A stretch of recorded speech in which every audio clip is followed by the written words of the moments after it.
तत्वानां ज्ञातारं विश्व तत्वानां हम तत्व न बोलते, तत्वानां तत्वानां बोलते हैं। ज्ञातारं विश्व तत्वानां।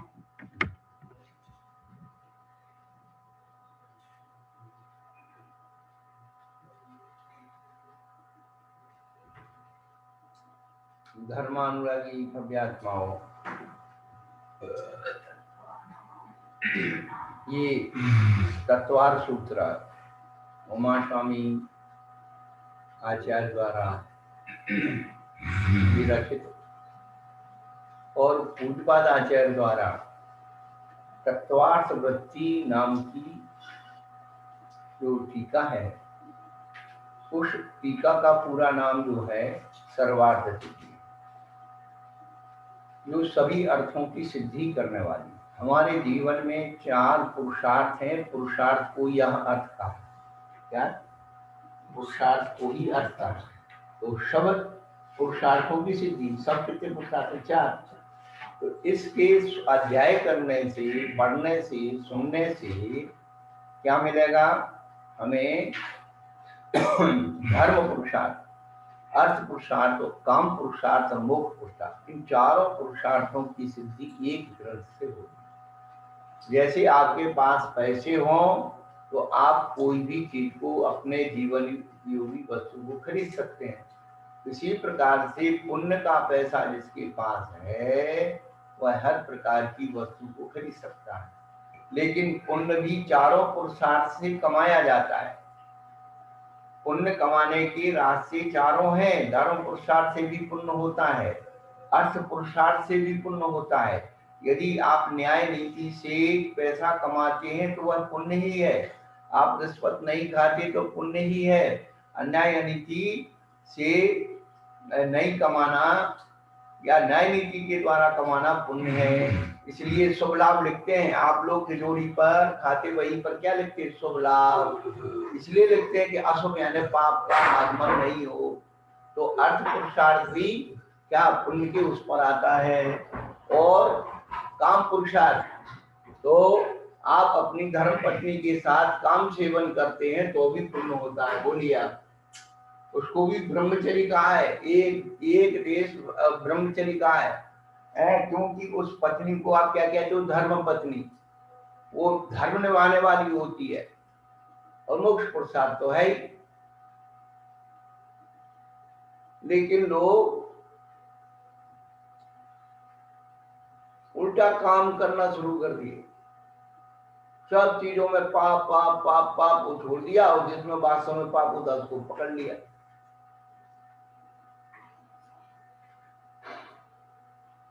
तो कहने का तात्पर्य ये है कि सर्वार्थ सिद्धि जो ग्रंथ है और तत्वार्थ वृत्ति टीका है, और तत्वार्थ सूत्र पर ही तत्वार्थ वृत्ति नाम की टीका लिखी गई है।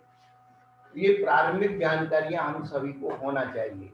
भली समझ में ना आए आपको, हम हमेशा एक ही बात कहते हैं, नहीं समझ में आए कोई बात नहीं, लेकिन सुनना सीख लो।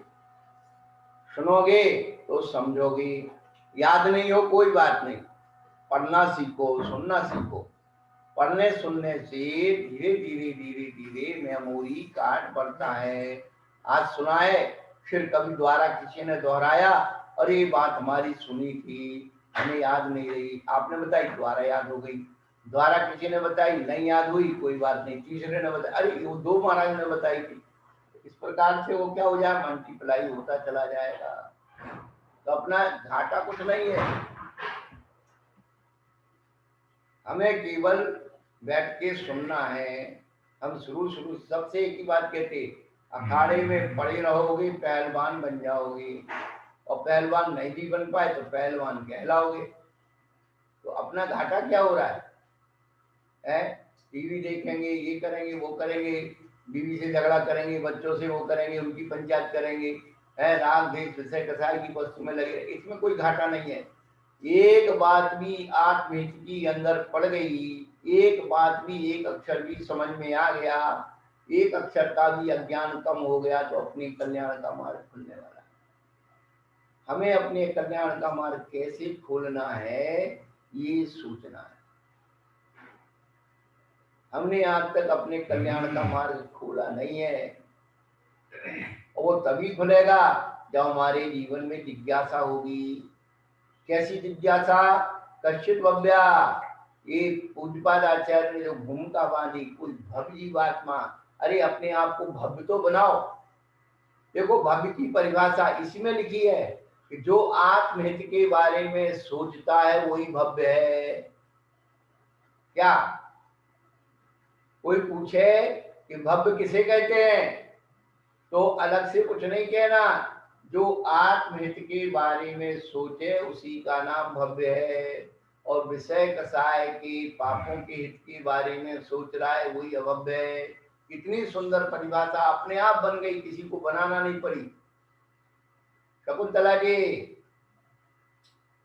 जो अपने आत्महित के बारे में सोचे वही भव्य है, जिसको अपनी आत्मा की फिक्र हो वही भव्य है।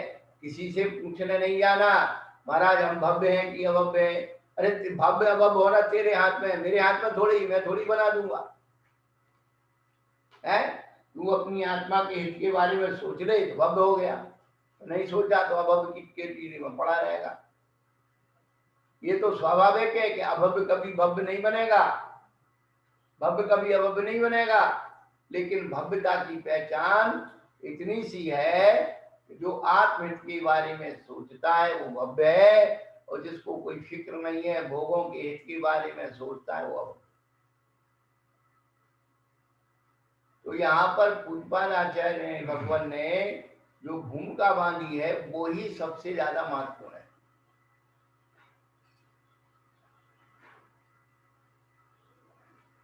जिसको आत्महित की फिक्र है वही भव्य है। भव्य कोई भगवान नहीं बताएंगे। अपने आत्महित की चिंता कर लो। भगवान इस संसार में अनादिकाल से मेरी आत्मा दुख उठा रही है, मेरी आत्मा का हित कब होगा? आत्म का हित हित है सो सुख आकुलता बिन कहिए। जो आकुलता है वो निकल जाए। आकुलता कहाँ निकलेंगी? आकुलता स्वमाही बताते सिमग लागो चंद्री। जितनी बार भी हम प्रारंभ करते हैं उतनी बार आनंद की अनुभूति होती है। आज एक नई बात मिल गई अपन को, क्या? जिसको आत्महित के बारे में सोचना है वही भव्य है। जिसने आत्महित के बारे में पूछा वही भव्य।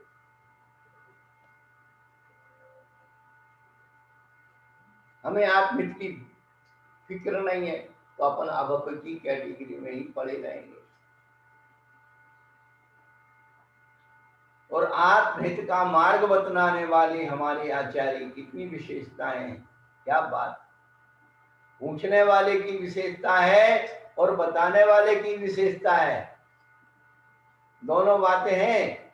ऐसे नहीं कि किसी से पूछो और कोई बताए।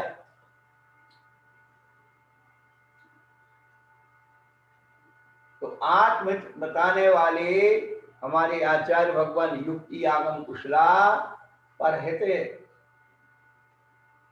प्रतिपादित मारे निषेव्यम। कितनी विशेषता उनकी विशेषण है। आत्महित बताने वाले आचार्य की विशेषता भी तो होना चाहिए ना अपने पास। जो बता रहा है आत्महित का मार्ग, जो खुद ही नहीं चला वो दूसरे को क्या बताएगा? आजकल यही हो रहा है। हमको वह राह दिखाते हैं रहबर जिनको हमने कभी सुराह पे चलते नहीं देखा। तो भव्य की परिभाषा है एक ही शब्द में कि जिसे आत्महित की चिंता हो वही भव्य है। लिख लो अपनी डायरियों में, ये बार बार नहीं आने वाली बातें। श्याम जी आप बहुत लेट हो रहे हैं। नमस्ते नमस्ते जी, दोबारा बोलना लिखना है। तो लेट क्यों हो रहे? महाराज जी, जिसे आत्महित की चिंता हो वही भव्य है। वो लिख लिया वो। अभी जो शायरी बोली थी ना महाराज जी, वो लिखनी है। हमको वह राह दिखाते हैं रहबर, हमको वह राह दिखाते हैं रहबर जिनको हमने कभी उस राह पर चलते नहीं देखा। ये ऊपर से अध्यात्म ओढ़ लिया, जिस दिन दुख आएगा फेंक फांक के चले जाएंगे।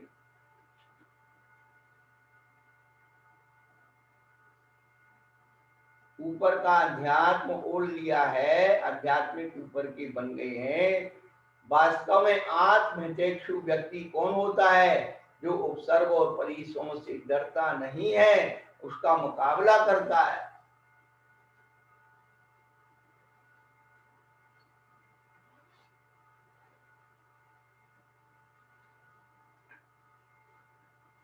तो यहाँ पर उत्थानिका में किसी भव्य जीवात्मा ने पूछा, तो और वो कैसा था? प्रज्ञावान है, जिद्दी नहीं था, हठाग्रही नहीं था। आजकल लोग अपने मन की बात सुनना चाहते, जो मन में बसी उसको तो बता दो तो खुश हो जाते, महाराज ने अच्छी बात की। और मन के विरुद्ध बोल गए, धारणा के विरुद्ध बोल गए, तो ये तो बहुत गलत है साहब। हम तो इनको नहीं मानते, मत मानो भाई। हम अपने आचार्य के विरुद्ध कैसे जाएं, पूज्यपाद के विरुद्ध कैसे जाएं? तुम्हारे विरुद्ध जाने में हमारा कोई घाटा नहीं है, और हमारे आचार्य के विरुद्ध जाएंगे तो हम तो बने और नहीं बने बाबा जी सब बेकार हो गए। अरे जन्म में तो हमें नहीं मानोगे तो हमारा क्या बिगड़ रहा है? हमारे तो जन्म जन्मांतर बिगड़ जाएंगे, हम इनको नहीं मानेंगे तो। हमें नहीं, ये तो हमारा ये जन्म भी बिगड़ने वाला नहीं, अगला भी नहीं बिगड़ने वाला। हम तुम्हें राजी रखने के लिए, भगवान को, गुरु को नहीं मानेंगे तो हम तो, तुम तो जाओगे, हम भी बिगड़ जाएंगे उधर। इसलिए आचार्यों ने लिख दिया, इतने महाराज इतने फलाने उतर जाएंगे, निबोध में जाएंगे। मत मानो, हमें क्या करना है?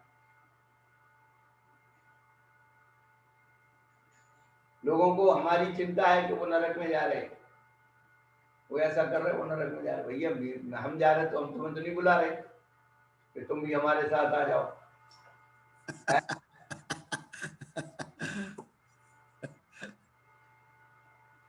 तो राधा कहती है,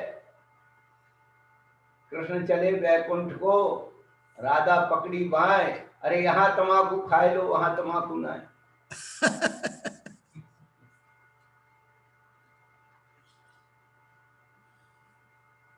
इस धर्म की इतनी विशुद्धि है, इतना आनंद है, हम जितना जितना गहरा उसको चिंतन में चले जा रहे हैं, पढ़ते जा रहे हैं, जितने वो मिलते जा रहे हैं, बिल्कुल दर्पण की तरह हर चीज दिख रही है भाई।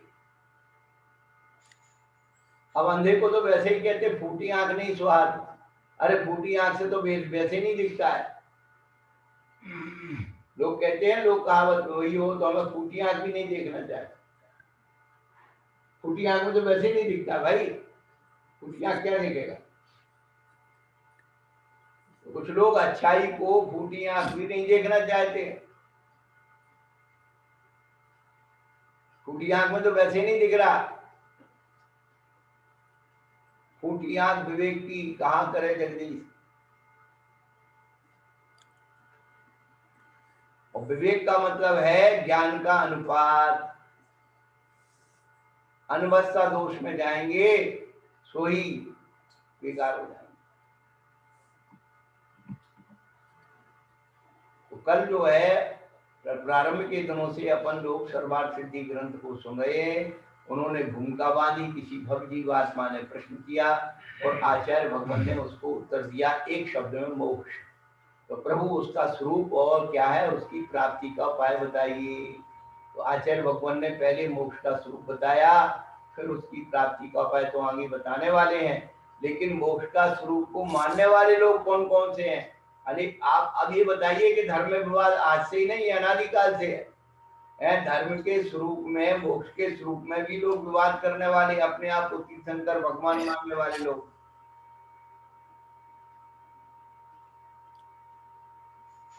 सन 80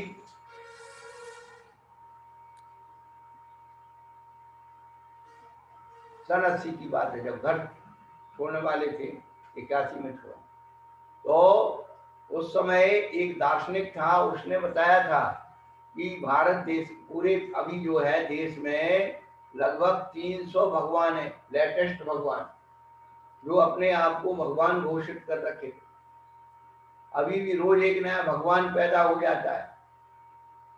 अपनी परंपरा, अपना सिद्धांत, अपनी मान्यता लोगों को पसंद भी आती है, और आज से नहीं, अनादिकाल से ही आ रही है। महारिषि जी ने 363 चला दिए, और बाद में महावीर भगवान की कहता है तो सब झूठ थे, गप थे, हम तो गलत बोले थे। तो अपने खिलाफ तो अपन को बाद में बोलना पड़ेगा, अभी बोल लो भैया देखो ऐसा है, जो हमने सुना है पढ़ा है, हमें ये पता नहीं, लेकिन जो आगम में लिखा है वो हम बता रहे। अपने आप को जितने कम में ले आओगे ना, हाँ, उतने शासक बन जाओगे।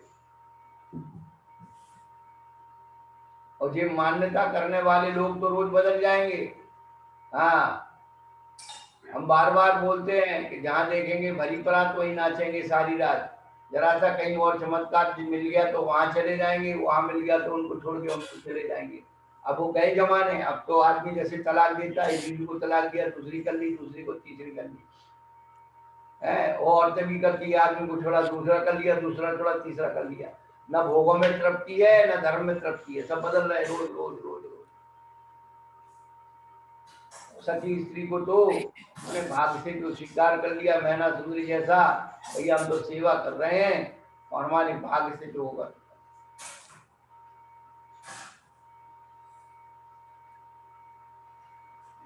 तो धर्म की धारणा से नहीं चलता है, धर्म श्रद्धा से चलता है, आस्था से चलता है।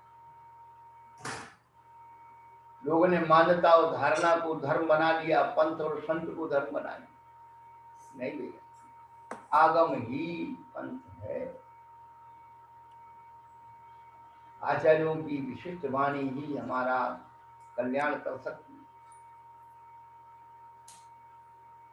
और हम तो बार बार यही कहते भैया, मूल ग्रंथों से, गुरुओं के साथ में इधर उधर की बातें मत क्यों भटकते हो। दो चार चीजों का विषय एक तरफ रख दो, और भी तो तत्व की बातें हैं, उनको अपन स्वरूप समझे। अपने आप जब उनको समझ लेंगे तो ये अपने आप समझ लेंगे।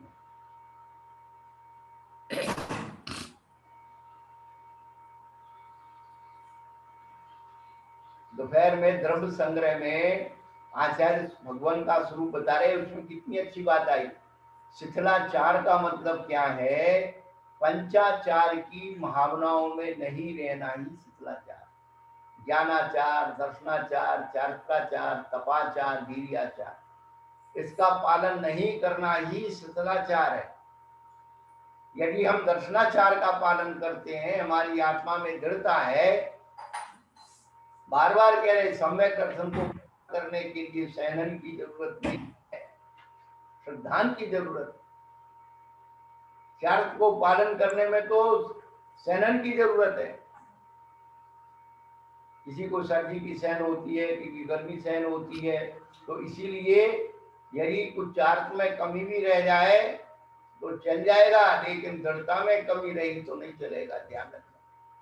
तो सम्यक दर्शन से भ्रष्ट भी भ्रष्ट। इसलिए 5 प्रकार के साधु किसकी अपेक्षा हुए?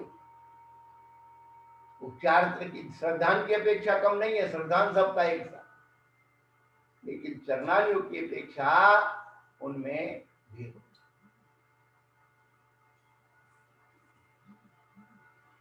परिणाम सबके एक से आत्म के,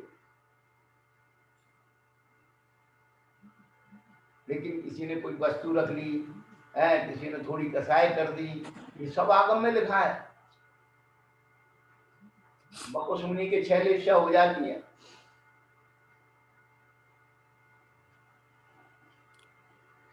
लिखा है, आचार्यों ने लिखा है। अब हम क्या करें?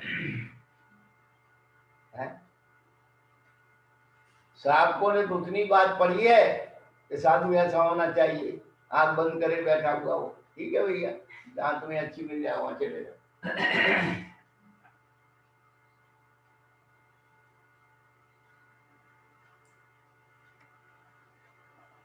सर्कस देखा हो तो सर्कस का कलाकार एक पहिए की साइकिल चलाता है, और जिसने साइकिल चलानी नहीं आती वो 4 पहिए की साइकिल से नीचे गिर जाता है। तो जो साइकिल भी नहीं चला के जानते हैं, उनको साइकिल चलाने की भी अनुभूति नहीं है। वो सर्कस वाले को ज्ञान बांट रहा है, ये गिर गया, वो पड़ गया, नहीं फलाना हो गया, ये भ्रष्ट हो गया, नहीं फलाना हो गया। गिरते हैं सह सवार मैदान जंग में, गिरते हैं सह सवार मैदान जंग में, वो बुत क्या गिरेंगे जो घुटनों के बल चलाकर।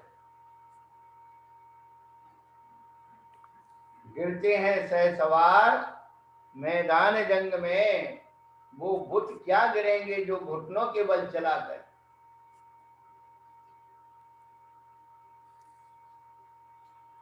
गिरते हैं ससवार मैदान जंग में, गिरते हैं ससवार मैदान जंग में, आगे गुरुदेव। वो बुत क्या गिरेंगे जो घुटनों के बल चला करे।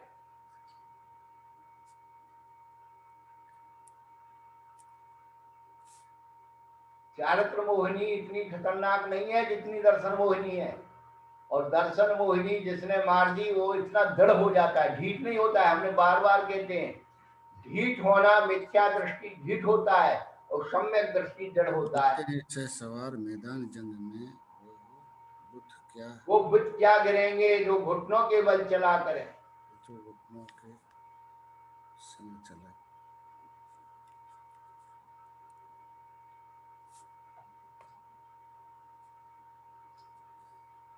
बहुत बड़े, बहुत सुंदर गुरुदेव, नमस्ते, बहुत सुंदर है।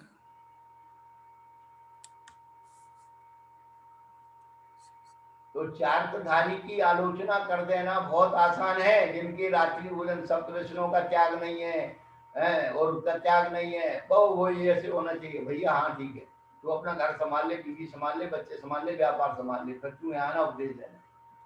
हमारे आचार्य हमको उपदेश देने वाले बहुत है। तुम क्या करोगे? तुम्हारा उपदेश हम सुनेंगे, तुम्हारी किताब हम पढ़ेंगे। आचार्यों का बहुत किताब है, हम तो वही पढ़ लेंगे।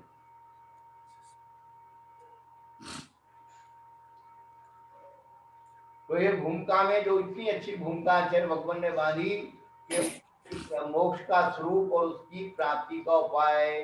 तो मोक्ष का स्वरूप जो अन्य कहते, अन्य मन तीर्थंकर मन माना, क्या तीर्थंकर मन, जो अपने आप को तीर्थंकर मानते हैं, भगवान मानते हैं और मोक्ष में स्वरूप में विवाद करते हैं, उनका वर्णन किया कि कौन कौन कैसे कैसे मानता है। कल तक अपन ने ये बात पढ़ी, उसकी प्राप्ति के उपाय में भी विसंवाद है और मोक्ष के स्वरूप में भी विसंवाद है। लेकिन संवाद क्या है, मोक्ष का स्वरूप वास्तव में क्या है, तो अगला सूत्र के द्वारा आज अपन प्रारंभ करने वाले हैं। ये तो भूमिका बहुत अच्छी रोज बनाते हैं तो आनंद आता है, रोज नई बात मिलती है। क्या भव्य जीव का लक्षण है, जिसको आत्महित की चिंता है वो भव्य है। बस सीधी बात है। जिसके आत्महित करने का संकल्प है वो भव्य है। भली उसको कुछ आता हो या नहीं आता हो। जब हमें वैराग हुआ तो हमें कोई तत्व पदार्थ कुछ पता थी, एक ही अंदर से आवाज आती थी कि मुझे अपनी आत्मा का हित करना है, किसी भी कीमत पर मुझे इस संसार में नहीं रहना है, नहीं रहना। और नए सेनाचार्य का हमने सबसे पहले धर्मामृत पढ़ा था, जिसमें संभव की कहानी, और कहानियां पढ़ते पढ़ते क्या आनंद आता था। ऐसे था संसार आज भी वैसा ही लग रहा है। हमारे बैराग में बिल्कुल हमने अपने बैराग से कंप्रोमाइज नहीं किया। सम्यक दर्शन और दृढ़ होता चला गया, द्रव्य तत्व पदार्थ का स्वरूप समझ में आ गया। बस अध्यात्म जो द्रव्यानियों कहता है कि स्वासंवेदन प्रत्यक्ष जो सुख है वो आत्मा का है, और स्वासंवेदन किसी से पूछने नहीं जाना। अब इससे बड़ा और बड़ी दृढ़ता क्या हो सकती है। जो अन्य किसी भी परिस्थिति में अपने स्वरूप से विचलित ना हो।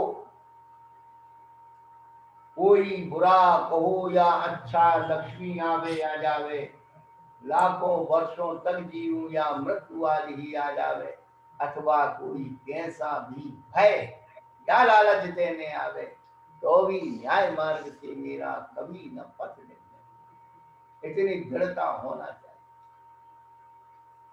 कहाँ है हमारे अंदर? जरा सा लोग मिला उधर चले गए, जरा सा वो मिला उधर चले, जरा सी संग वो मिला उधर चले, इधर उधर भाग रहे। तू अपने अंदर आ जा, कहाँ भाग जा।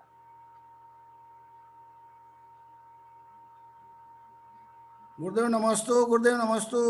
हाँ भैया, ये स्वसंवेदन गुरुदेव मति ज्ञान पूर्वक ही होता है ना गुरुदेव? स्वसंवेदन मति ज्ञान का ही नाम है पर्यायवाची।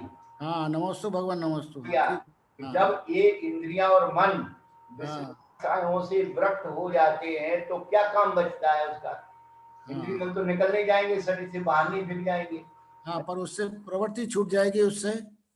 पर इंद्रिय विषय कथाओं के प्रति जो उसका लगाव हो रहा था, उससे छूट करके वो सारे के सारे इंद्रियों के आत्मोपदेश आत्मा के अभिमुख हो जाते हैं। हाँ, इसलिए उसका नाम आभिनिबोधिक ज्ञान भी रखा है। क्या क्या लिखा गुरुदेव? वापस बता गुरुदेव, कौन सा क्या क्या नाम रखा गुरुदेव? आभिनिबोधिक,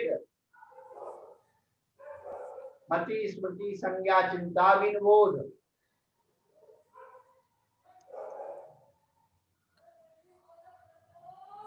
जो ज्ञान आत्मा के अभिमुख हो गया वही क्या है? स्वसंवेदन प्रत्यक्ष है। तो मति ज्ञान का ही नाम जो है आविर्बोधिक है, वह स्वसंवेदन प्रत्यक्ष है। हमने कभी सुना ही नहीं, समझा ही नहीं, पढ़ा ही नहीं, तो क्या आप उनको मिलेगा? और आज आप अपनी डायरी में, कागज में, पेन में लिख के रख लोगे, पेन ड्राइव में और मोबाइल में टिप करके रख लोगे, आप जब भी फ्री होगे तब काम आएगा, पहली बात। दूसरी बात, आपकी काफी आदि लिखी हुई होगी, और कहीं भी आप द्वारा पलटोगे या कोई भी व्यक्ति आपका रिश्तेदार आया, उसने लिखा है, क्या लिखा है, एक शब्द का भी अरे भाई कितनी अच्छी बात, तो वो लिखा हुआ भी आपके काम आएगा। कहीं विस्मृत हो गए तो द्वारा पढ़ लिया तो काम आएगा।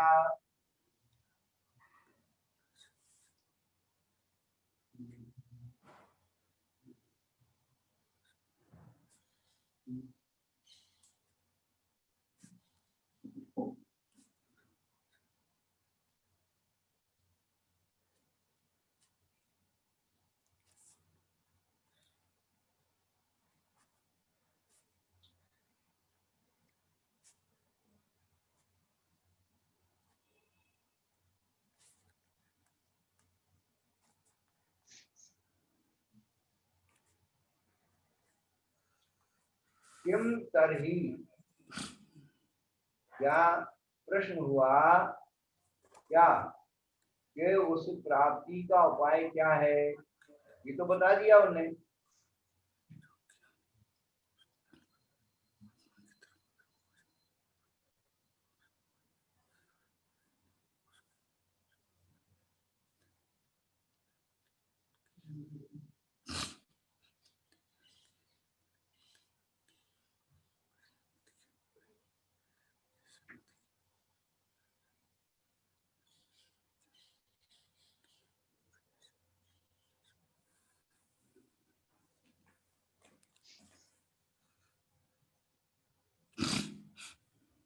सम्यक दर्शन ज्ञान चारित्रान मोक्ष मार्ग।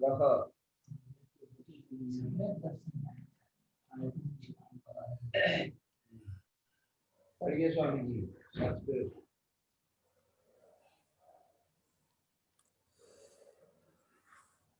आराम से पढ़ना, घबराना नहीं।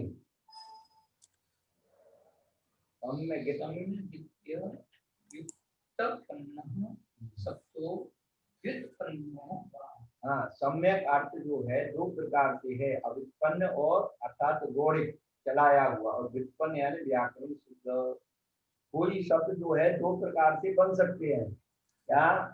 शब्दों की व्युत्पत्ति भी 3 प्रकार से होती है, तद्भव, तत्सम और देशी। शब्द 3 प्रकार के होते हैं। क्या शब्द कितने प्रकार के? हाँ, तत्सम, तद्भव और देशीय। तत्सम तद्भव, तीसरा गुरुदेव देशीय, देशीय मेवाड़ी, बागड़ी, गुजराती, हाँ, बुंदेलखंडी,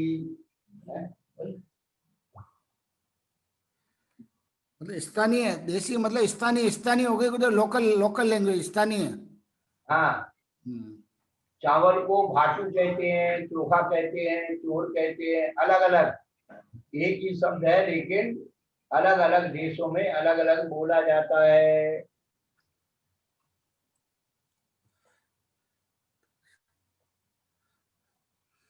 गुरुदेव तत्सम और तद्भव को, इसको इसको थोड़ा बताओ गुरुदेव। तत्सम क्या हुआ है, उसी के लिए बना है, वो तद्भव है। अच्छा, उसी के लिए बना है, उसी के समान। अच्छा। तत्सम जो उसी से उत्पन्न हुआ है, उसी से उत्पन्न हुआ है। हाँ।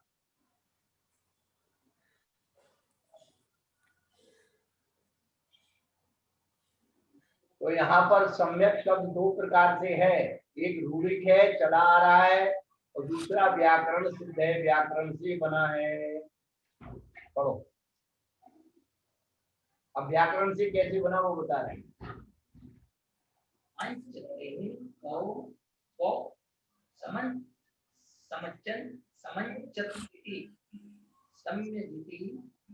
बस पूर्ण विराम आ गया। हाँ, अंचते को समंचीति सम्यक इति। अंच, ये अंच क्या है? उपसर्ग है, अंच धातु है। सम उपसर्ग पूर्वक अंच धातु में क्वा प्रत्यय लग करके सम्यक पद बना है। यानी व्युत्पत्ति जो बनाई है कि संस्कृत में इसकी व्युत्पत्ति से समंचति की सम्यक इस प्रकार होती है। तो उसमें इतना सम्यक पद में क्या क्या मिला हुआ है? तो सम उपसर्ग मिला है, अंच धातु है, तो प्रत्यय है। इन 3 पदों को मिलकर के एक सम्यक पद बना। क्या है? अपन पढ़ तो लेते हैं, लेकिन चाय एक शब्द है, चाय कैसे बनी है? दूध डला है, शक्कर डली है, चाय पत्ती डली है, तब वो क्या बन गई? चाय बनी है। उसी प्रकार सम्यक पद में सम उपसर्ग है और अंश धातु है और गुप्त प्रत्यय है।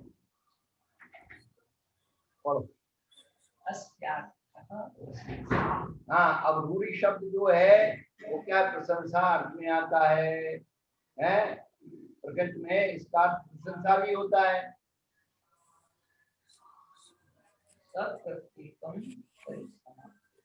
हाँ, वो सम्यक शब्द को प्रत्येक के साथ लगा लेना, दर्शन के साथ, ज्ञान के साथ, चारित्र के साथ।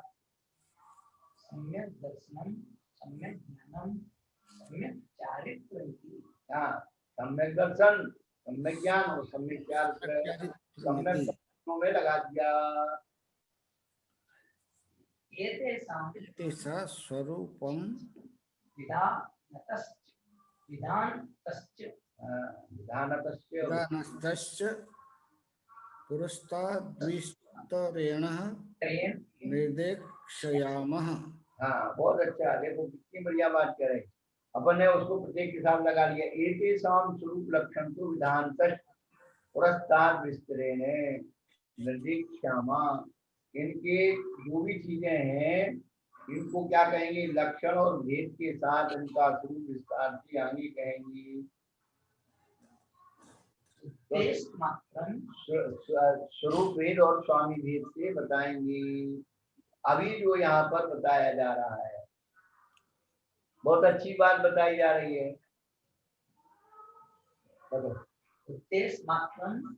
विद्मुच्यते हाँ, पदार्थानां यथात्म्य याथार्थ याथात्म्य प्रति याथात्म्य प्रतिपत्ति विषय सिद्धांत संग्रहार्थ दर्शनस्य सम्यक् विशेषणम्। हाँ, संग्रह दर्शनस्य सम्यक् विशेषणम्। तो अब आप ये देखिए, उद्देश्य मात्रम तू इदम, देखो जो संधि है ना, उद्देश्य मात्रम के बाद क्या है, संधि है। प्रशांत भाई, हाँ, तू इदम मुख्यते, ये तू अव्यय पद है। उद्देश्य मात्रम तू निश्चयवाची, उद्देश्य मात्र ही जिसको है उसका यहाँ पर इदम उच्यते, उसको कहते हैं, उद्देश्य मात्र को यहाँ पर कहते हैं।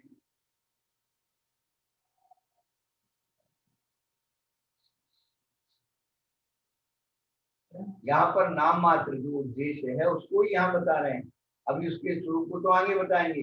केवल नाम मात्र की भाई सम्यक दर्शन क्या है, सम्यक क्या है, इनको क्यों इनके साथ लगाया है, इनका क्या आशय है, पहले इसको सिद्ध कर, पहले शब्द बनाएंगे, शब्द की सिद्धि करेंगे, उसके बाद उसके अर्थ की सिद्धि करेंगे। क्या शब्द, अर्थ और भाव, रूपणा में तीन चीज चलती हैं। क्या शब्द, अर्थ और भाव। पहले शब्द बताते हैं, फिर उसका अर्थ बताते हैं, फिर उसका भाव बताते हैं। www.com, संजय भैया क्या है www.com का मतलब क्या है?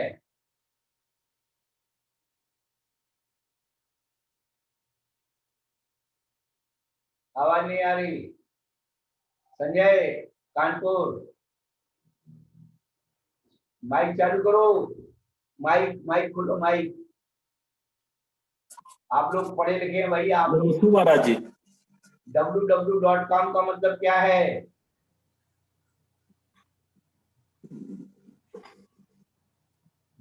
नहीं ध्यान आ रहा महाराज जी, इस समय ध्यान नहीं आ रहा इस समय। अच्छा अच्छा, बहुत बढ़िया, यही भी बात है। और कौन बता सकता है अभी, कौन बैठा है?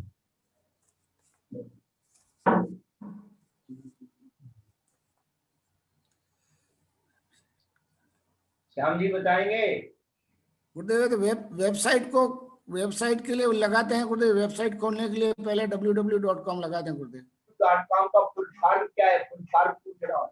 नहीं, फुल फॉर्म तो नहीं पता गुरुदेव हमको। फिर क्या आप लोग आए को विज्ञान पढ़ते हो, दुनिया भर के सामान और ये गुरुदेव कंप्यूटर साइंस का मामला है, इसको इसमें हमारा अनुभव नहीं है।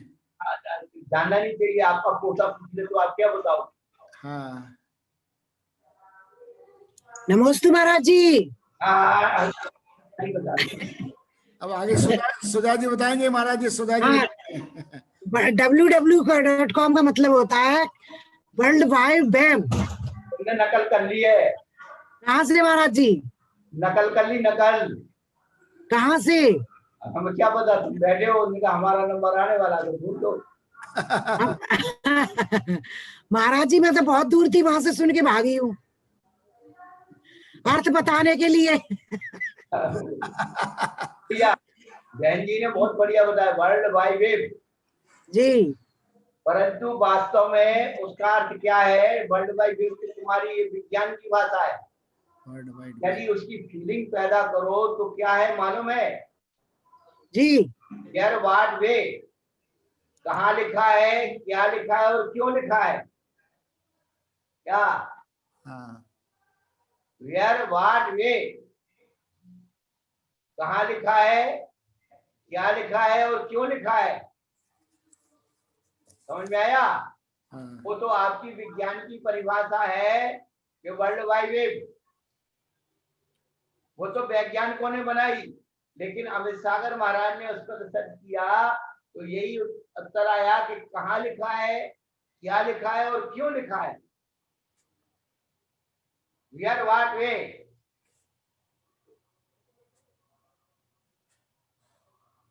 कुछ कुछ नया फीलिंग करो, वही कचरा ढोते रहेंगे, कुछ नहीं होने वाला। महाराज जी सही अर्थ तभी आएगा जब ये तीनों बातें समझ में आ जाएंगी। वाह वाह वाह, अब आए समझ में। वेयर भाई गुरुदेव 3 WW क्या लिखा है? हाँ, क्या लिखा है? वर्ल्ड वाइड वेब हाँ www.com का वैज्ञानिक नाम है, हाँ और जो देसी नाम है, हाँ हाँ, कहाँ लिखा है, क्या लिखा है, क्यों लिखा है, लिखा कि है, हमने क्या अपना जो है बनाया हाँ नहीं अच्छा गुरुदेव। तद्भव, उसी से निकाला, उसी में पैदा किया।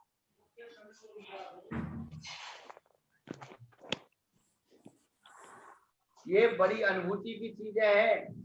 कठिन से कठिन चीज को आप सरल भाषा में समझाओ। महाराज जी, कहाँ लिखा है, क्या लिखा है, क्यों लिखा है? महाराज जी, हाँ बहन जी, ये इतना कठिन लगता है ना जैन धर्म, इसलिए आदमी दूर भागता है इससे। हम ये बोलते हैं जैन धर्म जितना सरल संसार का कोई धर्म नहीं। तो आप इतना आसान कर देते हो ना महाराज जी कि वो आदमी आपकी तरफ आगे बढ़ता है पढ़ने के लिए। नहीं नहीं, लड़ने के लिए भगता है, कितना आसान क्यों कर दिया? ऐसा तो नहीं है महाराज जी। ये तो थोड़े दिन में पता लगेगी आप चिंता क्यों कर रहे हैं।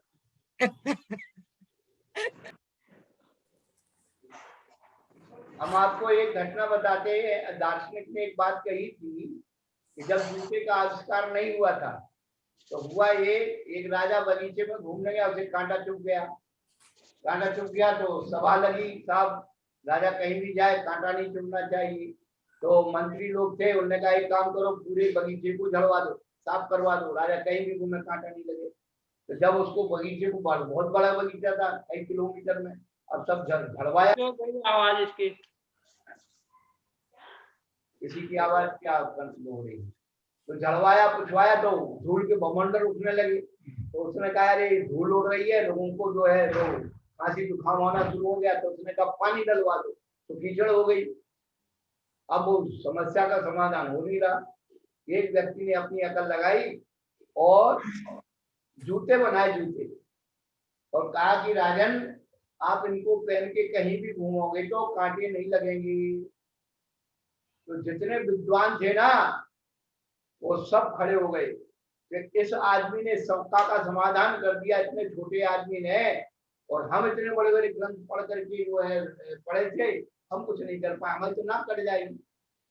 तो राजा को भड़का दिया उसने, विद्वानों ने, कि इसमें जरूर कोई शैतान का हाथ है, ये आप पहनोगे तो आपका सत्यानाश हो जाएगा। तो उस राजा ने उस जूते बनाने वाले को सजा दे करके बाहर निकाल दिया। तो आजकल जो रक्षा का उपाय बताते हैं उनको सजा मिलती है, क्यों? विद्वानों की नाक कट रही है।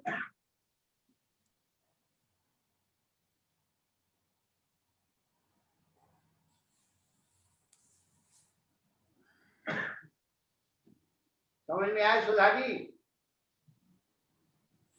नहीं आया तो जी नहीं आया तो बाद में समझ, अगले जन्म में समझ लेना। महाराज जी, मैं जिस समाज में बैठती हूँ ना, वहां मैं रोज ये तमाशा देखती हूँ। बस बस, तो आपके पास अनुभव ज्ञान है ना? ये बिल्कुल सब देखती हूँ मैं कि किसको कब उठाना है, किसको कब गिराना है। बस बस, ये रोज तमाशा देखती हूँ। तो और जो आगे बढ़ रहा है महाराज जी, जो आगे बढ़ रहा है उसको तो उसको से पीछे से खींच लो, गिरा दो उसको। कोई बात नहीं, हम में ताकत, तुम में ताकत तुम खींच लेना, हम में ताकत हम तुमने खींच लेना, पकड़ो तो। बिल्कुल बिल्कुल सही बात है, जिसमें ताकत है वो खींच लेगा। बस, बहुत बढ़िया महाराज जी, बहुत बढ़िया, बहुत अच्छा। तो अभी हम तद्भव तत्सम की बात कर रहे थे, www.com की बात कर रहे थे, बड़ी बड़ी वैज्ञानिक बातें आपको बता रहे हैं। ये केवल सिद्धांत, ये तो ठीक है। तो तद्भव कैसे हो जाता है शब्द, उसी में से उसको कोई शब्द निकाल लेना, तद्भव। तो जब इलेक्ट्रिसिटी का आविष्कार हुआ, ये बिजली का आविष्कार हुआ, तो करंट हो गया। अब जो है उस जमाने में बड़े बड़े वैज्ञानिक और इंजीनियर उसको फिट करने में लगे हुए थे। अब वो तार तो खुद खींचेंगे नहीं, उनके लिए मजदूर लगाए। मजदूर उस जमाने में अनपढ़ थे, कौन पढ़े लिखे थे। तो हुआ ये कि जब लाइन बिछने लगी और उन्होंने, उनको भी को तो होता है इसमें क्या आता है क्या आता है, तो उन्होंने तार में हाथ लगाया तो एकदम जलन हो गई, गरम। एक तार था ठंडा। तो हाँ टादो, ठंडे को टादो, हाँ और उसको उनो। तो वो देसी भाषा हाँ, है। देसी। अब ये हुआ तो जो इंजीनियर वगैरह थे और वो जो थे वैज्ञानिक वगैरह सब पुष्टि कर रहे थे, तो उन्होंने ये एक पूछा, यार अपन तो इनको फेस और न्यूट्रल नाम रख दिया अपन ने, परंतु ये जो लोग हैं ये कैसे पहचानते हैं। तो उनको बुला के पूछा कि भाई तुम कैसे जानते हो, इसमें करंट है इसमें नहीं है। तो उन्होंने कहा कि भैया हमने अपनी भाषा बना ली है, ठंडा तार गर्म तार। तो वो अपनी देसी भाषा क्या उसी से उन्होंने उत्पन्न कर लिया और देसी बना ली। तो हम लोग भी रकील के फकीर ना बने, तो मलेक्स को मलेक्स की भाषा में समझाएं। हमारे महाराज जी, हाँ ये जो टीका में इसी तरह का तद्भव का ही प्रयोग किया गया है क्या? उन्होंने दो प्रकार के शब्द बताए ना, रूढ़ी और अव्युत्पन्न और व्युत्पन्न। देसी नहीं है, उस समय देसी डाल देते तो बस ढूंढते रहते, आगे आएंगे देसी शब्द हमको बताएंगे।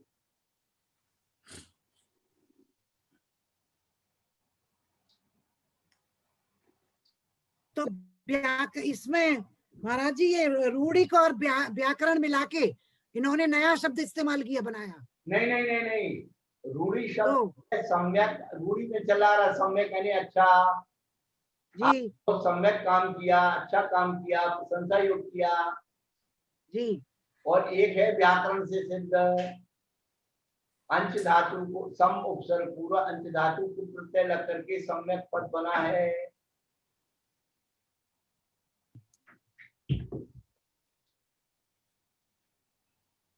महाराज जी एक चीज जानना चाह रही हूँ कि जो सम्यक दर्शन ज्ञान चारित्राणी मोक्ष मार्ग, तो ये तो आपका तत्वासूत्र में है। हाँ इसको जो पूज्यपाद जी ने जो एक्सप्लेनेशन किया है, जो इसकी व्याख्या की है, उसमें वो आपने संस्कृत में लिख दी नीचे। हाँ हाँ हाँ यही है ना? हाँ, इसी को उन्होंने तत्वार्थ वृत्ति का है जी का अर्थ है एक एक पद को खोलना, सम्यक जी जी दर्शन कैसे बना है, ज्ञान कैसे बना है, चारित्र कैसे बना है, मोक्ष मार्ग कैसे बना है, एक एक शब्द को व्याकरण से, रूढ़ी से, देसी से, सब प्रकार से खोलने की कला बताए।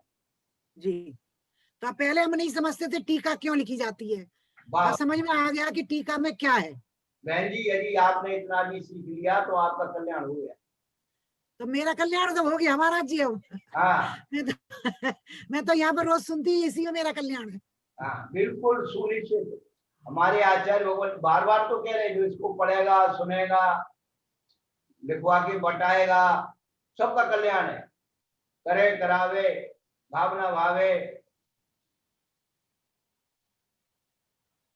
हम बार बार कह रहे कि आज तक अपन ने बड़े गुरुओं की वाणी को पढ़ा नहीं, सुना नहीं, तो समझेंगे क्या।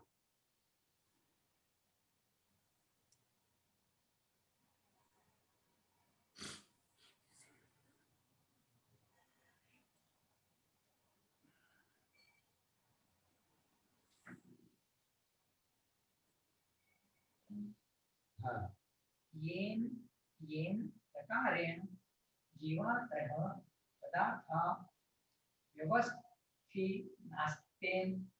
तेनावगमः सम्यक् ज्ञानम्। हाँ, जो जो पदार्थ जिस रूप में अवस्थित हैं उनको उस रूप में जानना ही ज्ञान, सम्यक ज्ञान है। सम्यक ज्ञान की पर सम्यक दर्शन ऊपर बता दिया, सम्यक दर्शन, पर सम्यक ज्ञान के बारे में बता रहे हैं। तो विमोह संशय विपर्यय निवृत्त्यर्थ सम्यक विशेषण। हाँ, तो यहाँ पर ज्ञान के साथ सम्यक विशेषण क्यों लगा है? कहते हैं संशय विपर्यय अनध्यवसाय की निवृत्ति के लिए लगा है। संशय विपर्यय अनध्यवसाय पहले अपन ने पढ़े थे ना, उसमें संशय भ्रम मोह त्याग आपको लग लीजिए सम्यक ज्ञान के दोष हैं। संशय विपर्यय अनध्यवसाय, उसकी निवृत्ति के लिए सम्यक ज्ञान सम्यक विशेषण लगा है। संसार जी बेटा, संशय संशय में तो संशय बना हुआ ये है या नहीं है, अनध्यवसाय में निश्चित ही नहीं है, कुछ भी होगा बस हमें कुछ पता नहीं, अनिश्चित।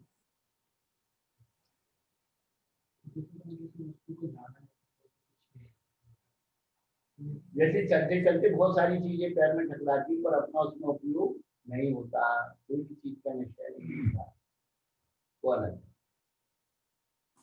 संसार कारण निवृत्तिम प्रत्यागरणस्य ज्ञान कर्मादान निमित्त क्रियोपरम सम्यक चारित्रम। हाँ, यहाँ पर हमने ये थोड़ा ऊपर रह गया, उद्देश्य मात्रम तू उच्यते पदार्थानाम याथा तस्मै प्रतिपत्ति विषय सिद्धांत संग्रहतम दर्शन से सम्यक विशेषण। दर्शन के साथ सम्यक विशेषण क्यों लगा है, ये बात उन्होंने बताई कि पदार्थों के जो यथार्थ स्वरूप हैं उनका जो ज्ञान मूलक है सिद्धांत का संग्रह करने के लिए दर्शन के पहले सम्यक विशेषण दिया है। ज्ञान मूलक सिद्धांत, जो पदार्थों के यथार्थ ज्ञान मूलक सिद्धांत है उसके क्या करना के लिए, सिद्धांत का संग्रह करने के लिए। ऐसा नहीं हो कि इधर डाल दो उधर डाल दो फैला दो, श्रद्धांत फैला हुआ नहीं है, ज्ञान में संग्रहित है, एक जगह है, स्थायी है। वो स्थायी व्यवस्था को ही क्या कहते हैं, सम्यक कहते हैं। कोई चीज अच्छी तरह से जमा दो के तो बहुत अच्छी तरह से कभी हुई रहती है।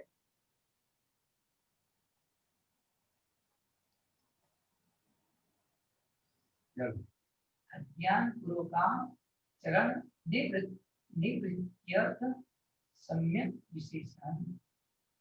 हाँ, तो पहले तो उन्होंने इसकी परिभाषा की चार सम्यक चारित्र की।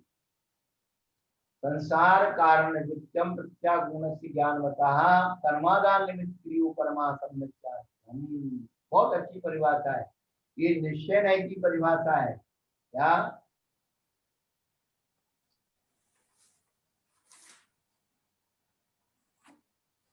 जो ज्ञानी पुरुष संसार के कारणों को दूर करने के लिए उद्यत है, जो ज्ञानी पुरुष संसार के कारणों को दूर करने के लिए उद्यत है, उसके कर्मों के ग्रहण करने में निमित्त भूत क्रिया के उपरम होने को सम्यक चारित्र कहते हैं। ये निश्चय चारित्र की परिभाषा है। जिने पुण्य पापे नहीं कीना आत्म अनुभव चित दीना ही विधि आवते रोके शंबर लाई सुख आवे लोके। कर्मादान निमित्त क्रियो कर्मा, जो कर्मादान के निमित्त भूत क्रियाएं हैं इनसे ऊपर उठना। तो पुण्य और पाप दोनों क्या करते हैं, कर्म को लाते हैं। पुण्य शुभ कर्म को लाता है और पाप अशुभ जो है पाप कर्म को लाता है और शुभ पुण्य कर्म को लाता है। तो दोनों से ऊपर उठने की नाम की प्रक्रिया का नाम क्या है, सम्यक चारित्र। ये निश्चय चारित्र की परिभाषा है। ये अपन जो पढ़ रहे हैं वो निश्चय चार्ट की करेगा। इसमें पुण्य और पाप दोनों से रहित आत्मा होती है, तभी अपने स्वरूप में स्थित होती है। और सम्यक विशेषण क्यों लगाया? तो कहते अज्ञान पूर्वक जो क्रियाचर्या हो रही उसकी निवृत्ति के लिए, कि जो भी हमारी चर्या क्रिया हो ज्ञान से सहमत हो तो वह सम्यक चार्ट है। और यथवा तथवा कुछ भी करते रहो तो वह सम्यक चार्ट नहीं होगा।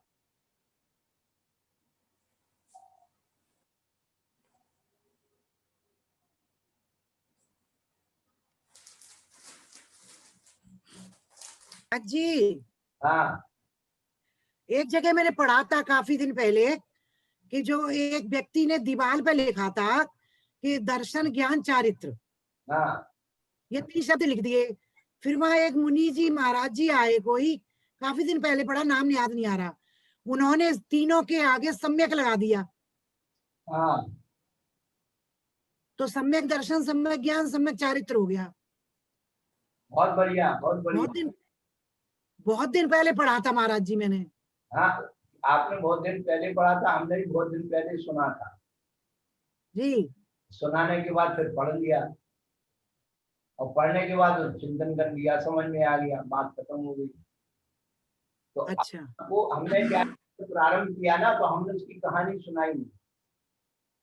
जब सरवार से जी अभी 4 दिन पहले हमने शुरू की तो केवल पूज्यपाद आचार्य का महत्व बता दिया और वो बता दिया।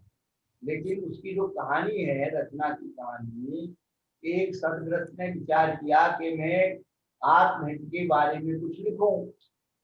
गिरनार की तलहटी में वो रहता था, गिरनार पर्वत के पास। तो उसने क्या किया, पहले ये परंपरा होती थी कि भाई कोई भी बात हो याद रखना हो तो दीवार पे लिख देते, पहले कागज का आविष्कार हुआ नहीं था। तो उसने क्या किया कि खड़िया से दर्शन ज्ञान शास्त्राणी मोक्ष मार्ग लिख दिया।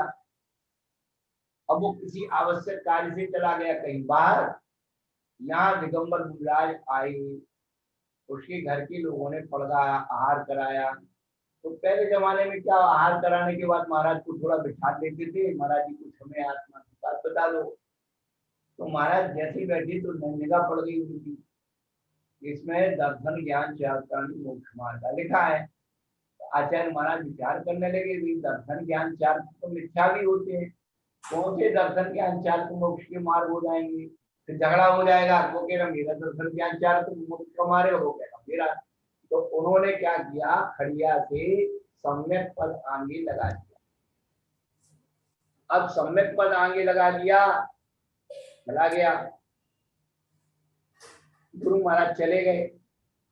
अब वो थोड़े दिन में या थोड़ी देर बाद वो सदग्रस्त आया, तो उसने जब देखा कि इसमें जो है शब्द ज्यादा लगा हुआ है सम्यक, घर के लोगों से पूछा, घर के लोगों ने बताया मुनिराज जी आए थे, उन्होंने यहाँ पे लिख दिया। अब वो चिंतन करने लगा, अरे पहला ही सूत्र मेरा गलत हो गया। वो महाराज कहाँ गए? फिर वो महाराज कहाँ गए? तो वो भव जी जो है उन महाराज के आश्रम में पहुंचा और विनय पूर्वक पूछा, कहने लगा प्रभु पहला ही सूत्र मेरा गलत बन गया जी, तो आगे ना जाने कितनी गलती कर देता। उसने अपना बताया, फिर गुरु महाराज ने पूरी तत्वार सूत्र की रचना कर दी। जी महाराज जी, ये कहानी है उसकी। जी जी बहुत पहले पढ़ी थी तो आधे भूल जाता है आदमी, आधा भूल गई। अब फिर ताजी हो गई। जी महाराज जी। फिर हमने प्रश्न किया, क्या उमा स्वामी महाराज मेरे सामने बैठे हैं, मैंने उमा स्वामी आचार्य से प्रश्न किया कि भगवान आपने सूत्र में सम्यक पद को आगे क्यों लगाया? पीछे लगा देते, बीच में लगा देते, तो आप कह सकते जगह नहीं होगी वहां। अरे जब पहले ही सूत्र लिखा था तो पीछे लगा सकते थे, या ऐसा संकेत बनाकर के बीच में डाल देते। तो ये सूत्र कितने प्रकार से बन सकता था? सम्यक दर्शन ज्ञान चात्राणी मोक्ष मार्गा सम्यक, ऐसे भी बन सकता था, और दर्शन ज्ञान चात्राणी सम्यक मोक्ष मार्गा ऐसे भी बन सकता था। तो समस्या तो वही की वही रहती। क्या पीछे लगाते अंत दीपक हो जाता, बीच में लगाते मध्य दीपक हो जाता, और शुरू में लगाए तो आदि दीपक। पिछले दिनों हमने 3 दीपक के बारे में बताया था, आदि दीपक, मध्य दीपक, अंत दीपक। ये दीपक का चिंतन जो है ना, कभी भी किसी बड़े बड़े गुरुओं विद्वानों से पूछो तो ये 3 दीपक कैसे लगते हैं, तो कह देखो आदि में रख दो तो शुरू में रख दो तो अंत तक दिखेगा, अंत में रख दो तक दिखेगा, बीच में रख दो, इसके अलावा नहीं बताएंगे। ये न्याय शास्त्र का सूत्र है। आदि दीपक कहाँ लगता है? जहाँ किसी एक ही वस्तु में उसके अंश की चर्चा करनी हो, वहाँ आदि दीपक लगता है। अंत दीपक कहाँ लगता है? जहाँ एक ही वस्तु की पूर्णता की चर्चा करना हो, और जहाँ पूर्ण अपूर्ण की चर्चा करना हो वहाँ मध्य दीपक लगता है। अब पहले दीपक का स्वभाव समझ रहे हैं। चलो अब ये तो समझा दिया कि कहाँ लगते हैं। कोई दीपक शुरू में रखा हुआ है क्या, और आप उसके आगे चल रहे हैं, तो आपकी परछाई कहाँ होगी? आपके सामने होगी। दीपक शुरू में रख दिया और उसके आगे चल रहे हो, तो आपकी परछाई आपके आगे होगी कि नहीं? और अंत में दीपक रखा हुआ है और उसके सामने चल रहे हो, तो आपकी परछाई आपके पीछे होगी, हो गई। और बीच में दीपक रखा है तो आधी दूर तक तो आपकी परछाई आपके पीछे है, जब तक दीपक आपको दिख रहा है आपकी परछाई पीछे, और आप दीपक के आगे हो गए तो आपकी परछाई आपको आगे दिखेगी।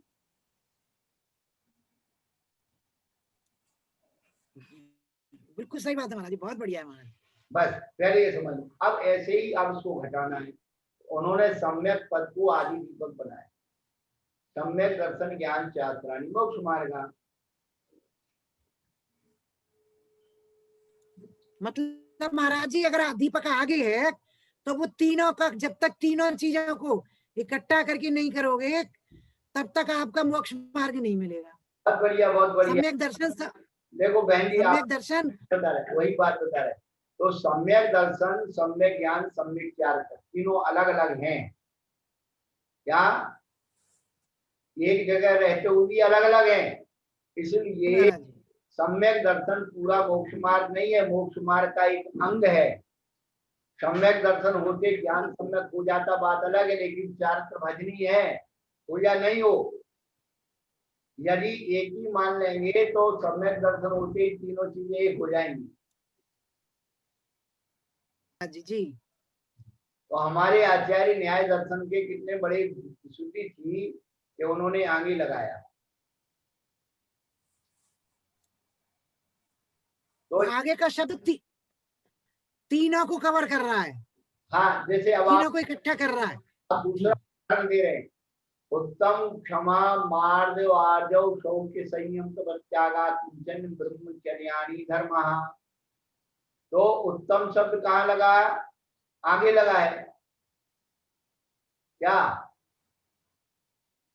उत्तम शब्द आगे लगा है जी। तो उत्तम क्षमा, उत्तम मार्दव, उत्तम आर्जव, उत्तम शौक, उत्तम सत्य, उत्तम आगे लग रहा है जी।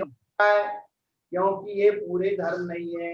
आप जाप लगाते उत्तम क्षमा धर्मांगाय नमः, उत्तम मार्दव धर्मांगाय नमः।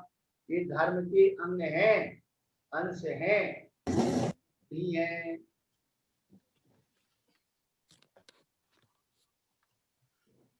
बीच में और जहाँ पूर्ण चर्चा करनी है वहाँ अंत दीपक लग जाता है। अंश की चर्चा करना तो आदि दीपक, ये लिख लो, समझ लो, जिंदगी में बहुत काम आएंगे। अंश की चर्चा करनी है आदि दीपक, पूर्ण की चर्चा करनी है अंत दीपक। कैसे? जीवा जीवाश्रव बंध संबंध निर्जरा मोक्षात् तत्वम, तत्व पद अंत में लगा है। जीव अपने आप में एक पूर्ण तत्व है, तत्व का अंग और अंश नहीं है। अजीव अपने आप में पूर्ण तत्व है, आश्रव अपने आप में पूर्ण तत्व है। तो जहाँ पूर्ण महाराज जी, जी, नमोस्तु महाराज जी। अच्छा अच्छा, बहुत दिन में आवाज आई आप। जी महाराज जी, एक जिज्ञासा होती है, ये जो तत्ववाद सूत्र का मंगलाचरण है और पूज्यपाद स्वामी ने सवाल स्थिति लिखी है, दोनों का मंगलाचरण एक ही है। हाँ, तो ये होती है कि मूल, ये सवाल सिद्धि मूल तत्व नहीं है, मूल अंग नहीं है। सर्वार्थ सिद्धि मूल, तत्वार्थ सूत्र मूल है। तत्वार्थ जी क्या लिखी है?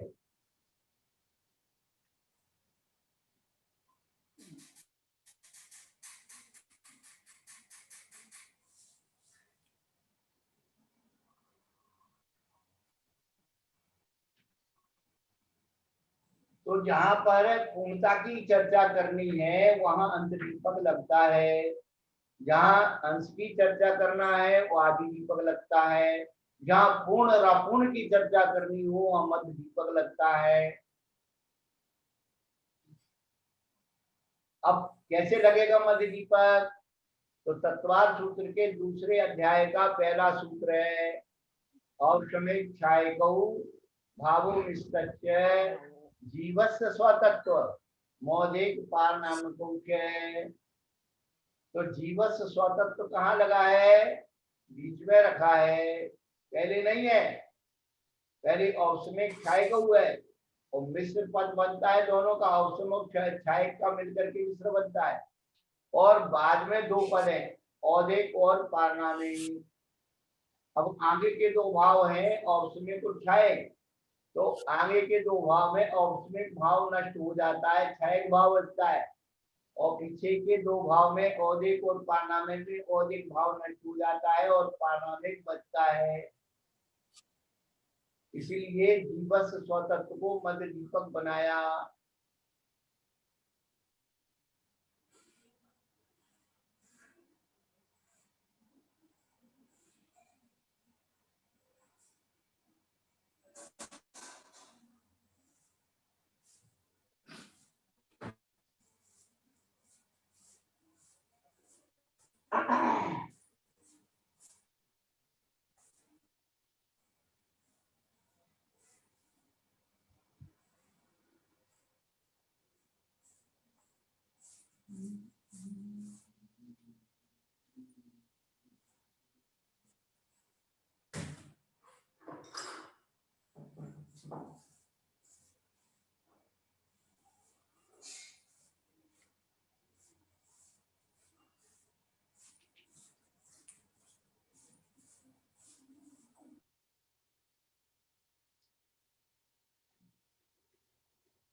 तो तीन प्रकार के दीपक लगाए, आदि दीपक, मध्य दीपक, अंत दीपक।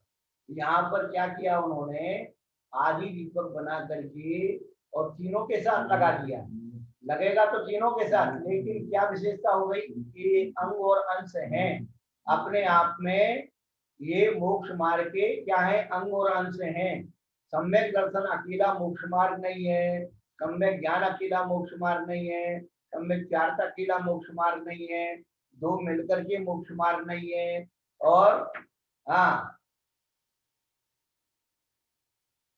दो मिलकर के सम्यक दर्शन सम्यक ज्ञान मिला लो, सम्यक ज्ञान सम्यक चार्थ मिला लो, या ज्ञान दर्शन और चार्थ मिला लो, एक को छोड़ दो। तो एक एक अकेले नहीं है, दो अकेले नहीं है, तीनों जब अनुपात में मिलेंगे तभी उसका मोक्ष मार्ग बनेगा। अकेला आटा लड्डू नहीं है, अकेली शक्कर लड्डू नहीं है, अकेला घी लड्डू नहीं है, अकेला घी आटा लड्डू नहीं है, घी शक्कर लड्डू नहीं है। तीनों का अनुपात सम्यक विशेषण लगा है। एक दिन उपदेश दिया, सम्यक दर्शन ज्ञान शास्त्राणी मोक्ष मार्गा बता रहे थे, समझा रहे थे। घी आटा शक्कर मिलकर के लड्डू बनता है। 5-6 साल का बच्चा था, सुन रहा था। वो घर में गया, मम्मी तो कोई काम करने लगी और वो गया रसोई घर में, 1 चम्मच आटा निकाल लिया, 1 चम्मच घी डाल दिया, 1 चम्मच शक्कर डाल दी और मिला रहा। मम्मी ने पूछी, बेटा क्या कर रहे हो? मम्मी लड्डू बना रहा हूँ। अरे बेटा ऐसे लड्डू कैसे बनता है? नहीं, आज प्रवचन में महाराज ने बताया था घी आटा शक्कर मिलकर के लड्डू बनता है। तो माँ कहने लगी, बेटा महाराज ने बताया अच्छी बात है, लेकिन उसका वो तो समझो सम्यक पत्ती लगा है क्या? तो पहले आटे को घी में सेंकना पड़ेगा। कब तक? जब तक उसका बादामी कलर ना हो जाए, कहीं कच्चा ना रह जाए और कहीं जल ना जाए। कच्चा रह जाएगा तो स्वाद बिगड़ जाएगा और ज्यादा पक जाएगा तो बदबू आएगी। है अब घी आटा में आप आटा तो ज्यादा डाल दिया, घी थोड़ा डाल दिया, और घी ज्यादा कम कर दिया, आटा तो भी लड्डू नहीं बनेगा।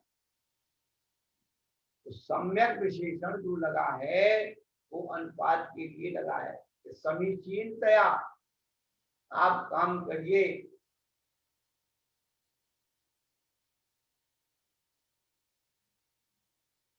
तो यहाँ पर 3 प्रकार के दीपक की सिद्धि की है। समय मिलने पे फिर चर्चा करेंगे, थोड़ा सा समय सार पढ़ेंगे। सर्वार सिद्धि पढ़ ली, अब समय सार भी पढ़ते रहो भैया।